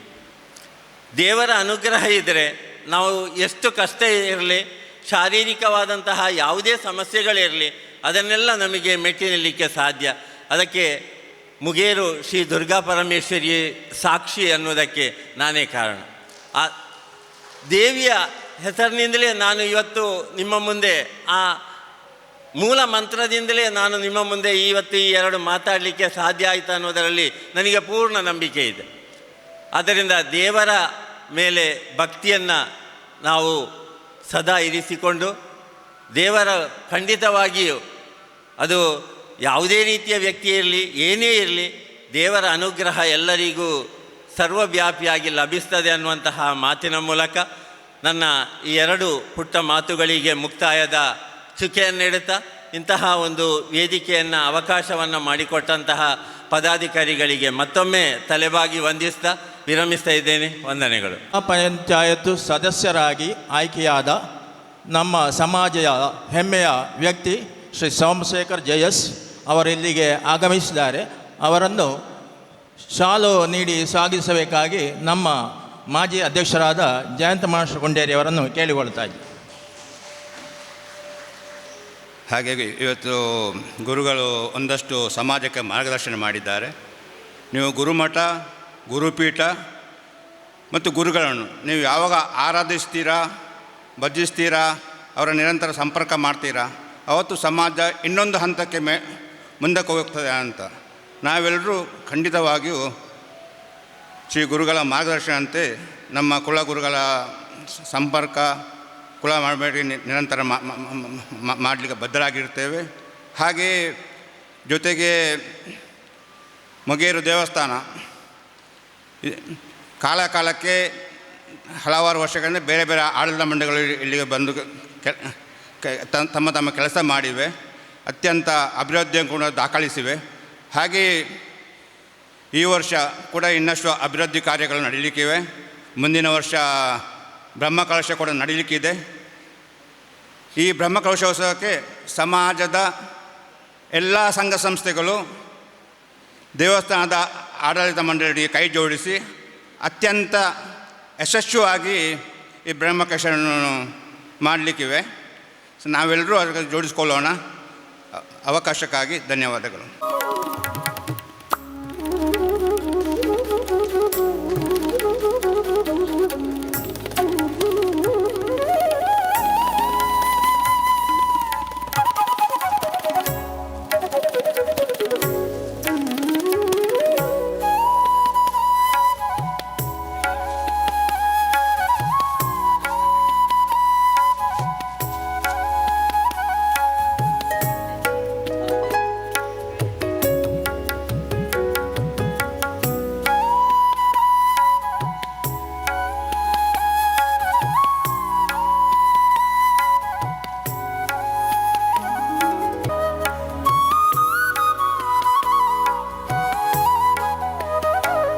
ಇಂದಿನ ಈ ಪ್ರತಿಷ್ಠಾ ವರ್ಧಂತಿ ಉತ್ಸವದ ಧಾರ್ಮಿಕ ಕಾರ್ಯಕ್ರಮಕ್ಕೆ ಆಗಮಿಸಿ ಆಶೀರ್ವಚನ ನೀಡಿದಂತಹ ಮಾಣಿಲದ ಶ್ರೀ ಮೋಹನ್ ದಾಸ್ ಪರಮಹಂಸ ಸ್ವಾಮೀಜಿ ಇವರ ಪಾದಾರವಿಂದಗಳಿಗೆ ಗೌರವ ಸಮರ್ಪಣೆಯನ್ನು ಮಾಡುತ್ತಾ ಇದ್ದೇನೆ.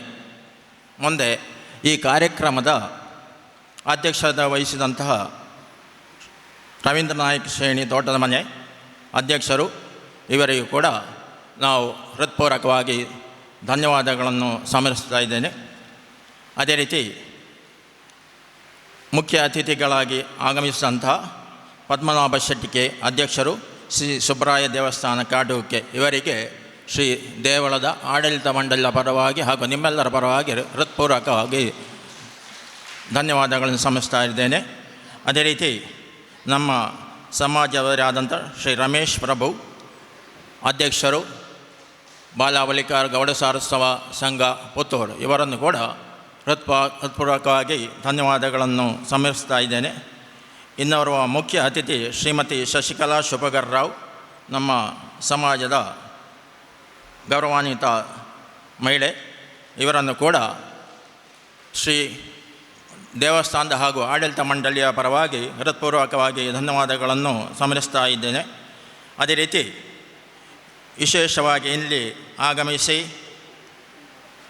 ಕಾರ್ಯಕ್ರಮಕ್ಕೆ ಚಂದಗಣಿಸಿಕೊಂಡಂತಹ ನಮ್ಮ ಸಮಾಜ ಹೆಮ್ಮೆಯ ವ್ಯಕ್ತಿ ಜಿಲ್ಲಾ ಪಂಚಾಯತ್ ಸದಸ್ಯ ಶ್ರೀ ಸೋಮಶೇಖರ್ JS, ಇವರಿಗೂ ಕೂಡ ಇಲ್ಲಿ ಆಡಳಿತ ಮಂಡಳಿಯ ಪರವಾಗಿ ಹಾಗೂ ನಿಮ್ಮೆಲ್ಲರ ಪರವಾಗಿ ಧನ್ಯವಾದಗಳನ್ನು ಸಮರ್ಪಿಸ್ತಾ ಇದ್ದೇನೆ. ಅದೇ ರೀತಿ ಇಂದು ಸ್ವಾಗತ ಭಾಷಣವನ್ನು ನಡೆಸಿದ ಆಚಾರ್ಯ ರಾಮಚಂದ್ರ ನಾಯಕ್, ಆಡಳಿತ ಮುಕ್ತೇಶ್ವರರು, ಶ್ರೀ ಕ್ಷೇತ್ರ ಮೊಗೇರು, ಇವರಿಗೂ ಕೂಡ ಧನ್ಯವಾದಗಳನ್ನು ಸಮರ್ಪಿಸ್ತಾ ಇದ್ದೇನೆ. ಅದೇ ರೀತಿ ಈ ಕಾರ್ಯಕ್ರಮಕ್ಕೆ ಭಾಗವಹಿಸಿದಂತಹ ನಮ್ಮ ಮಾಜಿ ಅಧ್ಯಕ್ಷರಾದ ಶ್ರೀ ಜಯಂತ್ ನಾಯಕ್ ಕುಂಡೇರಿ ಮತ್ತು ಶ್ರೀ ಮುಕುಂದ್ ನಾಯಕ್ ಶೇಣಿ, ಇವರಿಗೂ ಕೂಡ ನಮ್ಮ ಆಡಳಿತ ಮಂಡಳಿಯ ಪರವಾಗಿ ಹೃತ್ಪೂರ್ವಕ ಧನ್ಯವಾದಗಳನ್ನು ಸಮರ್ಪಿಸ್ತಾ ಇದ್ದೇನೆ. ಕೊನೆಯದಾಗಿ ಈ ಕಾರ್ಯಕ್ರಮದಲ್ಲಿ, ಈ ಸಭಾಭವನದಲ್ಲಿ ಆಸೀನರಾಗಿ ಈ ಕಾರ್ಯಕ್ರಮವನ್ನು ಇಷ್ಟು ಹೊತ್ತಿನವರೆಗೆ ಬಹಳ ಚಿಕ್ಕದಾಗಿ ಚೊಕ್ಕದಾಗಿ ನಡೆಸಿಕೊಡುವರೆ ಸಹಾಯ ಮಾಡಿದಂಥ ಅಥವಾ ನಿಮ್ಮ ಪ್ರೋತ್ಸಾಹ ನೀಡಿದಂಥ ಎಲ್ಲ ಸಭಾಸದರಿಗೆ ಮತ್ತೊಮ್ಮೆ ಧನ್ಯವಾದಗಳನ್ನು ನೀಡ್ತಾ ಇದ್ದೇನೆ. ಅದೇ ರೀತಿ ಸ್ವಾಮೀಜಿಯ ಹಾಗೂ ಅಧ್ಯಕ್ಷರ ಅನುಮತಿಯೊಂದಿಗೆ ಧಾರ್ಮಿಕ ಕಾರ್ಯಕ್ರಮ ಇಲ್ಲಿ ಕೊನೆ ಮುಕ್ತಾಯಗೊಂಡಿದೆ ಅಂತ ಹೇಳಲು ಘೋಷಿಸ್ತಾ ಇದ್ದೀನಿ.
ದುರ್ಗಾದಿವಶೇ ಅಗ್ನೇ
ಚಂಡಿಕಾಹೋಮ ಸಮರ್ಪಣೆ ಮಾಡಿ ಅದರ ಪ್ರಸಾದವನ್ನು ತೆಗೆಸಿ ಕೃತಾರ್ಥರಾಗುವುದಿಲ್ಲ ಋಷಿಗಳು.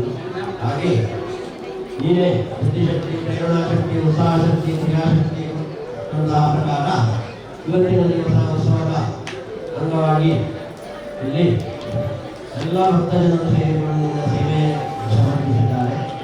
ಮಾಡಿದಂತಹ ಸೇವೆಯನ್ನು ಪ್ರೀತಿಯಿಂದ ಸ್ವೀಕಾರ ಮಾಡಿಕೊಂಡು ಅದರಲ್ಲಿ ಉತ್ಪತ್ತಿಯಾದ ಇನ್ನೊಂದು ಪುಣ್ಯ ಫಲವನ್ನು ಎಲ್ಲ ಭಕ್ತರನ್ನು ನಡೆಸಿಕೊಂಡು ಹಾಗೆ ಎಲ್ಲರಿಗೂ ಅವರವರ ಮನಸ್ಸಿನಲ್ಲಿದ್ದ ಸಂಕಲ್ಪಗಳನ್ನು ನೆರವೇರಿಸಿಕೊಂಡು ಹಾಗೆ ಮುಂದೆ ಮಹಾಪೂಜೆ ಹಾಗೂ ಪಲ್ಲಕ್ಕಿ ಉತ್ಸವ, ಅನ್ನಪೂರ್ಣೆಯ ಮಾತೆಯ ಪೂಜೆ ಹಾಗೆ ಉಳಿದಂತಹ ಎಲ್ಲ ಭಕ್ತರಿಗೂ ಅನ್ನದಾನ ಸೇವೆ ಇದು ಆಧ್ಯಾತ್ಮಿಕ ಕಾಲದಲ್ಲಿ ಮುಗಿಸಿ ಸಾಯಂಕಾಲದಲ್ಲಿ ಎರಡೂ ವಿಶೇಷವಾಗಿ ರಂಗಪೂಜೆ, ಮಹಾಪೂಜೆ ಹಾಗೂ ಪಲ್ಲಕ್ಕಿ ಉತ್ಸವ ಹಾಗೂ ವಸಂತಕಟ್ಟೆ ಪೂಜೆ ಇತ್ಯಾದಿಗಳನ್ನು ಮಾಡಿ ನಾಳೆ ಅವರಿಂದ ಈ ಕಾರ್ಯಕ್ರಮ ಹಾಗೆ ಹಮ್ಮಿಕೊಂಡು ಎಲ್ಲರೂ ಸೇರಿಕೊಂಡು ಸದಾಭಕ್ತಿಯಿಂದ ಪ್ರಾರ್ಥನೆ ಮಾಡ್ತೇವೆ.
ಈ ವರ್ಷ ಪ್ರತಿ ವರ್ಷದಂತೆ ಈ ವರ್ಷವೂ ನಾವು ದೇವಸ್ಥಾನದ ಪ್ರತಿಷ್ಠಾ ವರ್ಧಂತಿ ಉತ್ಸವವನ್ನು ನಡೆಸ್ತಾ ಇರುವಂಥದ್ದು.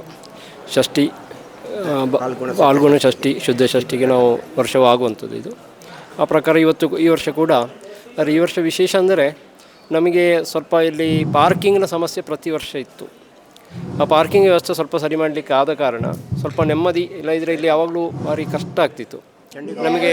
ಚಂಡಿಕಾ ಹೋಮದ ಪೂರ್ಣಾವತಿ ಆದ ಕೂಡಲೇ ಒಳಗಿಂದ ಬಲಿ ಉತ್ಸವ, ದೇವಿಯನ್ನು ಪಲ್ಲಕ್ಕಿಯಲ್ಲಿ ನಾವು ಇಲ್ಲಿ ಕ್ರಮ ಆಗಿ ದೇವರನ್ನು ಹೊತ್ತು ಹೋಗುವಂತಲ್ಲ, ಪಲ್ಲಕ್ಕಿ ಉತ್ಸವ ಮಾಡುವಂಥದ್ದು. ಹಾಗೆ ಈಗ ಒಳಗಿನ ಒಂದು ಬಲಿ ಮತ್ತು ಇಲ್ಲಿ 3 ಒಟ್ಟು 5 ಬಲಿ ಆಗ್ತದೆ ಮಧ್ಯಾಹ್ನಕ್ಕೆ. ಇನ್ನು ರಾತ್ರಿ ಪುನಃ ಮಹಾಪೂಜೆ, ರಂಗಪೂಜೆ ಆಗ್ತದೆ. ರಂಗಪೂಜೆ ಆದಮೇಲೆ ಪುನಃ ಬಲಿ ಸೇವೆ. ಅಲ್ಲಿ ಆಗ ಸುಮಾರು 13 ಬಲಿ ನಡೀಲಿಕ್ಕಿದೆ. ಒಳಗೆ 5, ಹೊರಗೆ 8, ಹೀಗೆ 13 ಬಲಿ ನಡೀತದೆ. ಹಾಗೆ ಸಿಡಿಮದ್ದು ಸೇವೆ ಇದೆ. ಹಾಗೆ ವಸಂತ ಮಟ್ಟದಲ್ಲಿ ಇಟ್ಟು ಸಿಡಿಮದ್ದು ಸೇವೆ ನಡೆಸುವಂಥದ್ದು. ಈ ರೀತಿಯಲ್ಲಿ ಕಾರ್ಯಕ್ರಮಗಳು ನಡೀತಾ ಇರುವಂಥದ್ದು.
ಿ